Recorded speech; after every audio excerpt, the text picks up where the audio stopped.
আসসালামু আলাইকুম।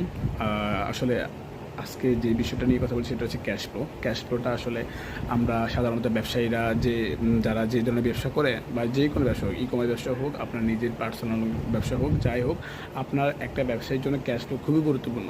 বিশেষ করে এটি এতটা ব্যবহার করা হয় না। আসলে তারা আসলে নিজেরা এগুলো ভুল করে থাকে। আসলে এই ভুল থেকে বের হওয়ার জন্য আপনার ক্যাশ ফ্লোটা খুবই গুরুত্বপূর্ণ। ক্যাশ ফ্লোটাই হচ্ছে আপনার পরিকল্পনা।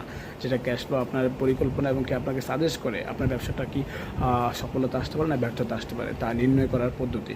এবং কি ক্যাশ ফ্লো সাধারণত দুই ধরনের হয়ে থাকে। একটা হলো যে লেখালেখি, আপনার গুগল ডকে গিয়ে আপনি সুন্দর মতো আপনার বর্ণনা লিখে দিতে পারেন যে আমার ক্যাশ ফ্লো, আমার এখানে কয়জন আসবে, কীভাবে আসবে, কতজনের কত খরচ হবে, কেমন প্রফিট হবে, এগুলো উল্লেখ করতে পারবেন। আরেকটা হলো যে কাউন্ট, যেটা গণনা করা হয়ে থাকে। সাধারণত আপনার ব্যবসায় ম্যানেজার 1 বছরে কজন থাকবে বুঝিয়ে ক্যাশ ফ্লো মূলত 3 বছরে টার্গেটে কাজ করে, প্রথমত 1 বছর নিয়ে করলে অসুবিধা।